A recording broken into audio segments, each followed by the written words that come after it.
ሰላም ጤና ይስጥልን ውድ የአሮማ ሚዲያ ቤተሰቦቻችን፣ የሰዓቱን ዜናዎች እንደሚከተለው እናቀርባለን። አብራችሁን ቆዩ።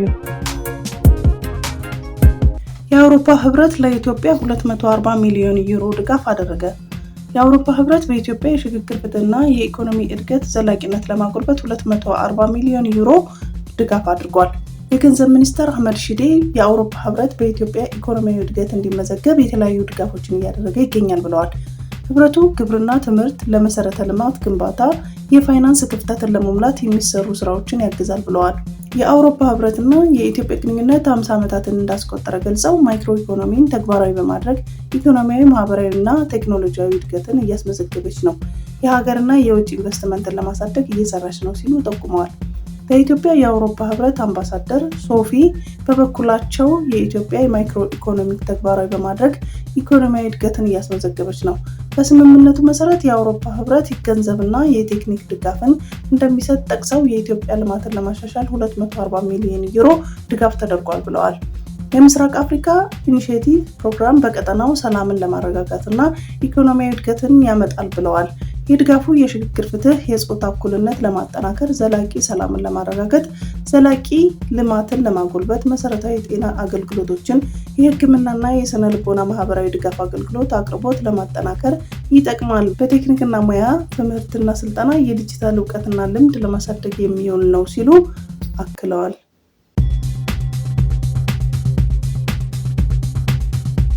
ሃንጋሪ ከዓለም አቀፉ የወንጀለኞች ፍርድ ቤት አባልነት መውጣቷን አስታወቀች።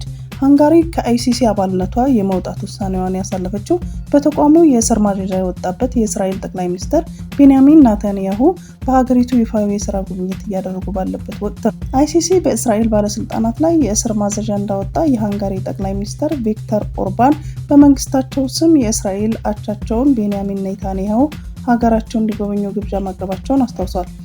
በዚህም የተነሳ የአይሲሲ መስራችና አባል የሆነችው ሃንጋሪ የእስር ማዘዣ የወጣባቸውን ኔታንያሁ አሳልፋ ተቀብላ ከማስተናገድ ባለፈ በአይሲሲ አባልነት እንደማትቀጥል ይፋ አድርጋለች። 125 አባላት ካሉት አይሲሲ በመልቀቅ ከአውሮፓ ህብረት አባል ሀገራት መካከል ሃንጋሪ የመጀመሪያዋ መሆኗን ተገልጿል። አሜሪካ፣ ሩሲያ፣ ቻይና እና ደቡብ ኮሪያን ጨምሮ በርካቶች የአይሲሲ አባል እንዳልሆኑ ይታወቃል።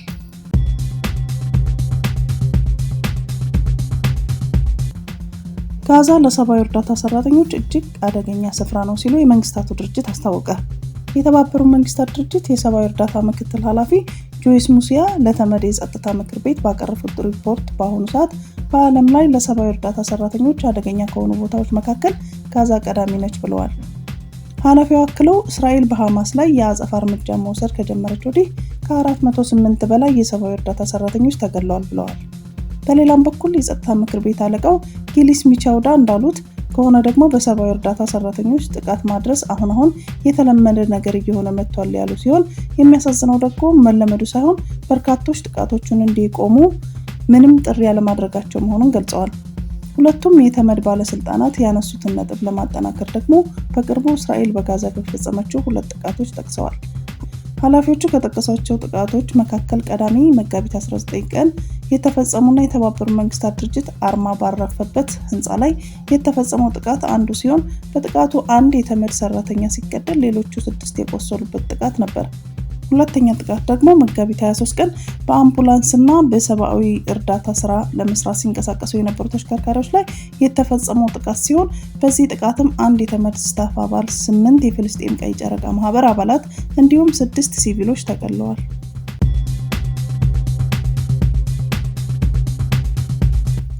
ኢትዮጵያ ከአሜሪካ የቀረበላትን አዲሱ የታሪፍ አወቃቀር በደስታ እንደምትቀበል አስታወቀች። ይህ አወቃቀር የኢትዮጵያ ምርቶችን ወደ አሜሪካ ገበያ ሲገቡ የሚጣልባቸው ታሪፍ 10% ብቻ ማድረግ ተወዳዳሪነታቸውን ያሳድጋል ብሏል። መንግስት ይህ ውሳኔ በሁለት ሀገራት መካከል ያለውን የንግድ ግንኙነት ለማጠናከር እና የኢትዮጵያን ኤክስፖርት ለማሳደግ ወሳኝ እርምጃ መሆኑን ገልጿል። የገንዘብ ሚኒስቴር ውሳኔውን ተከትሎ እንዳስታወቀው ይህ አዲሱ ታሪፍ አወቃቀር ኢትዮጵያ እንደ ቪየትናም እና ባንግላዴሽ ካሉ ትልልቅ የማምረቻ ማዕከላት ጋር ስትወዳደር የተሻለ እድል እንዲኖራት ያደርጋል። የ10% የታሪፍ መጠን ለኢትዮጵያ ላኪዎች ከፍተኛ ማበረታቻ ይሰጣል ሲል ሚኒስትሩ አስታውቋል። ይህ የኢትዮጵያ ምርቶች በአሜሪካ ገበያ ተወዳዳሪ ጋር እንዲኖራቸው በማድረግ የፍላጎትና የኢንቨስትመንት መጨመርን ያመጣል ሲል ተስፋውን ጥሏል ሲል ገልጿል። ይህ የኢትዮጵያ ምርቶች በአሜሪካ ገበያ ተወዳዳሪ ዋጋ እንዲኖራቸው በማድረግ የፍላጎትና የኢንቨስትመንት መጨመርን ያመጣል ሲል ተስፋውን ጥሏል ሲል ገልጿል።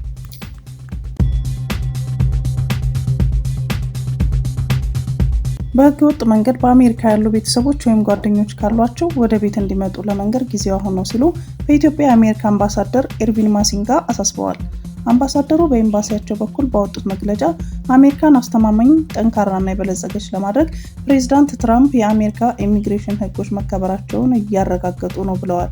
አክለው በህገወጥ መንገድ ወደ አሜሪካ ለመግባት መሞከር፣ ቪዛ ለማግኘት መዋሸት፣ ያለ ህጋዊ ፈቃድ መስራት ወይም የቪዛ ጊዜ ካለቀ በኋላ በአሜሪካ መቆየት ከባድ ቅጣት እንደሚያስከትል ገልጸዋል። ቅጣቱ እስር፣ ከአገር መባረር እና ወደፊት የአሜሪካ ቪዛ እንዳያገኙ ቋሚ እገዳ መጣልን እንደሚያካትት ተናግረዋል። የአሜሪካ መንግስት ዜጎች በህገ ወጥ መንገድ ወደ ሀገር ውስጥ እንዲገቡ በሚደረጉ ላይ እርምጃ እየወሰደ መሆኑን የገለጹት አምባሳደሩ እርምጃው ህገ ወጥ ስደት እንዲቀጥል የሚፈቅዱ ህገ ወጥ የሰዎች አዘዋዋሪዎችና የውጭ መንግስታት ባለስልጣናትን እንደሚያካትት ገልጸዋል። በህገ ወጥ መንገድ መግባት የአሜሪካ ህጎችን መጣስ ብቻ ሳይሆን ደህንነት አደጋ ላይ ይጥላል ያሉም ሲሆን በህገ ወጥ መንገድ በአሜሪካ ውስጥ የሚገኙ ዜጎች በመንግስት ከመያዛቸው በፊት አሁኑኑ ወደ ሀገራቸው እንዲመለሱ አሳስበዋል። በአዲስ አበባ በተለያዩ አካባቢዎች በአንዳንድ ነዳጅ ማደያዎች ላይ ረጃጅም የተሽከርካሪ ሰልፎች መኖራቸው ተመላክቷል። ለአብነትም ሪቻ አካባቢ ባለው የነዳጅ ማደያ ከቴሌ ጋራጅ እስከ ግሎባል ሆቴል ፊት ለፊት ኖክ ማደያ ድረስ፣ ቀይ መስቀል አካባቢ ባለው ነዳጅ ማደያ ከትራንስፖርት ሚኒስቴር እስከ ጊዮን ሆቴል ፊት ለፊት፣ ከለገሃር ይህ ህንፃ እስከ ቅዱስ ዮሴፍ ትምህርት ቤት ፊት ለፊት ረጃጅም የተሽከርካሪ ሰልፎች መመልከት ተችሏል። የረጃጅም ተሽከርካሪ ሰልፎች ምክንያትም በናፍታ እጥረት ምክንያት የተከሰተ መሆኑን አንዳንድ አሽከርካሪዎች ገልጸዋል። የነዳጅና ኢነርጂ ባለስልጣን የህዝብ ግንኙነት ኮሚኒኬሽን ስራ አስፈጻሚ ወይዘሮ በቀለሽ ኩማ በበኩላቸው ባለፉት ቀናት በአንዳንድ አካባቢዎች የነዳጅ እጥረት በተወሰነ መልኩ መከሰቱን ተናግረዋል። ይህም በጅቡቲ ኢድ አልፈጥር በዓል ተከትሎ ለ3 ቀናት ስራ ባለመኖሩ ነዳጅ ወደ ኢትዮጵያ ካለመግባቱ ጋር ተያይዞ የተፈጠረ ነው ብለዋል። የተከሰተውን የናፍታ እጥረት ለመፍታት ከመጠባበቂያ ዴፖ ለማደያዎች የማከፋፈል ስራ መስራቱን ነው ያስረዱት። የነዳጅ ሰልፉን ከዋጋ ጭማሪ ጋር የሚያያይዝ መሆኑን ገልጸው በነዳጅ ምርቶች ላይ የዋጋ ማሻሻያ ለመደረጉንም አስገንዝበዋል።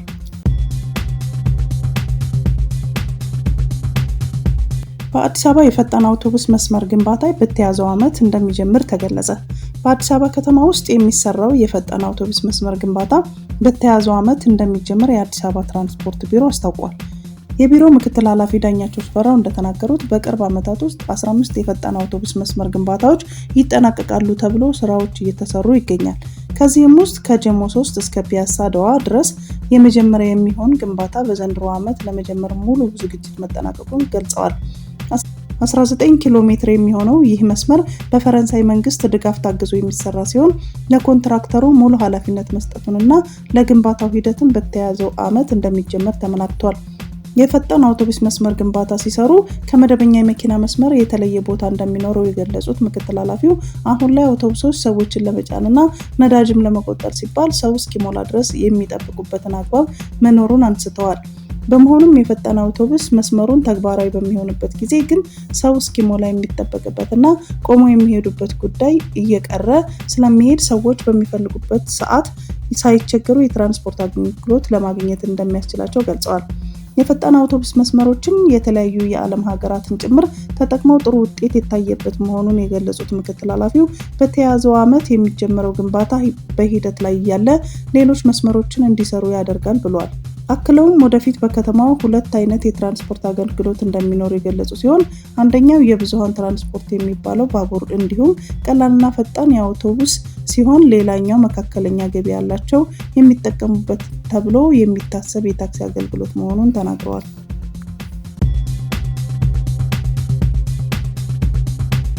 በጋምቤላ ክልል ከ28000 በላይ ተማሪዎች የትምህርት ቤት ምገባ መርሃ ግብር ተጠቃሚ መሆናቸውን የክልሉ ትምህርት ቢሮ አስታውቋል። በቢሮው የተማሪዎች ምገባ ስርዓተ ምግብ አስተባባሪ አቶ ጃምሱ ጁሚ እንዳሉት በ2017 ዓ.ም እየተተገበረ ባለው የተማሪዎች ምገባ መርሃ ግብር በምግብ ችግር ሳቢያ ከትምህርት ቤት የሚቀሩ ተማሪዎችን ቁጥር ቀንሷል። በአሁኑ ወቅትም በ8 ወረዳዎች በሚገኙ 56 ትምህርት ቤቶች የምገባ አገልግሎት እየተሰጠ መሆኑን የገለጹት ከነዚህ መካከልም 35 ትምህርት ቤቶች በክልሉ መንግስት ወጪያቸው የሚሸፈን ሲሆን ቀሪዎቹ ደግሞ ከወረዳና ከማህበረሰቡ ተሳትፎ በሚገኝ ድጋፍ የሚሸፈን መሆኑን ጠቅሰዋል። የምገባ መርሃ ግብሩ ተማሪዎች በትምህርታቸው መሰረታዊ ለውጥ እንደሚያግዝ መጠቆሙ የክልሉ ኮሚኒኬሽን መረጃ ያመለክታል። በክልሉ የተጀመረው የተማሪዎች ምገባ ፕሮግራም ዘላቂነት እንዲኖረው የሚመለከታቸው ባለድርሻ አካላት የበኩላቸውን እንዲወጡ ጥሪ ቀርቧል። ወላጅ እናቱ ማንጀራታቸውን በመምታት የግድያ ወንጀል የፈጸመው ግለሰብ በእስራት ተቀጣ። በሱ ፍቃድ ገረመው የ22 ዓመት ወጣት ከወላጅ እናቱ ጋር በቢሾፍቱ ከተማ አስተዳደር ዱባዬ ክፍለ ከተማ ድሬ ቀበሌ ሰፈራ የተባለ አካባቢ ይኖር ነበር። ለወላጅ እናቱ ወይዘሮ አስካለ ፎሪሳ የብቸኛ ልጅ ሲሆን እድሜ 20 ውስጥ ሲገባ መጠጣት፣ ማጨስ፣ መቃም የመሳሰሉ ደባል ሱሶች ውስጥ ገብቶ እንደነበረ የቢሾፍቱ ከተማ አስተዳደር አቃቢ ሕግ ጽሕፈት ቤት የተለያዩ ወንጀሎችና የነፍስ ግድያ ምርመራ ክፍል አቃቢ ሕግ ጽሕፈት ቤት አቃቢ ሕግ የሆኑት ሰኚም ነምሱሳ ተናግረዋል። በሱ ፍቃድ ባህሪው ሊቀየር ባለመቻሉ ከቤት ውስጥ የእናቱን ዕቃዎች አውጥቶ መሸጥ፣ ማታ ሰክሮም በመምጣት ከእናቱ ጋር ግጭት በመፍጠር ብዙ ጊዜ ይታሰር እንደነበረ ተገልጿል። በዚህም በእናትና ልጅ መካከል ትልቅ አለመግባባት ተፈጥሮ በሱ ፍቃድ ከቤት ወጥቶ የጎዳና ተዳዳሪ ሲሆን እናት አላስችላቸው ብሏቸው መልሰው ወደ ቤት አስገብተውት እንደነበረ ተናግረዋል። በሱ ፍቃድ ግን የባህሪ መሻሻል ከማምጣት ወላጅ እናቱን ለሱስ ብር አምጡ በማለት በጉልበት በማስፈራራት ብሎም ለዱላ ሲጋብዛትና በተራቸው ከቤታቸው በመውጣት ጉዳዩን ለአካባቢው የጸጥታ አካላት በማሳወቅ በሱ ፍቃድ ተመክሮ ወደ ቤት ይመለሳል። የካቲት 22 ቀን 2016 ዓ.ም ከምሽቱ 4 ሰዓት ላይ በሱ ፍቃድ በተለመደው ባህሪ ሰክሮ ሲመጣ እናት ዛሬም አልመከራል እንዳሉት ይናገራል። በሰጠው ቃል በዚህ ነገር እናቴ ተማራብኝ፣ መጠጡን አንተን ይዞ ይጠፋል፣ የምትጠጣበት ገንዘብ ደግሞ በስርቆት ስለሆነ ስሜን ባታስነሳ እንዳሉትና በዚህም በምሽት ቤት ወጥተው የጸጥታ አካላት ጠርተው ሊያሳስሩት እንደሆነ ሲይዙበት እንደነበረ ተናግረዋል።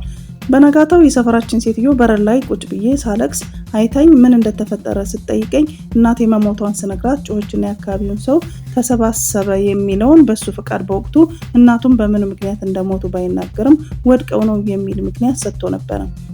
ይሁን እንጂ የአካባቢው ነዋሪ ባደረበት ጥርጣሬ ምክንያት ፖሊስ አስክሬኑን እንዲመረመር ያደርጋል። የአስክሬኑ ምርመራ ማንጀራታቸው ላይ በደረሰባቸው ምት ለሞት መብቃታቸውን የሚገልጽ ውጤት ለፖሊስ ይደርሰዋል። ፖሊስም የአስክሬን ምርመራ ውጤቱን ተመልክቶ በሱ ፍቃድን ሲመረምረው ወድቀው ነው የሚለውን ሐሳቡን ቀይሮ የተፈጠረውን በሙሉ ለፖሊስ ቃሉን ሰጥቶ የምርመራ መዝገቡን ተጠናቆ ለአቃቢ ሕግ ይልካል።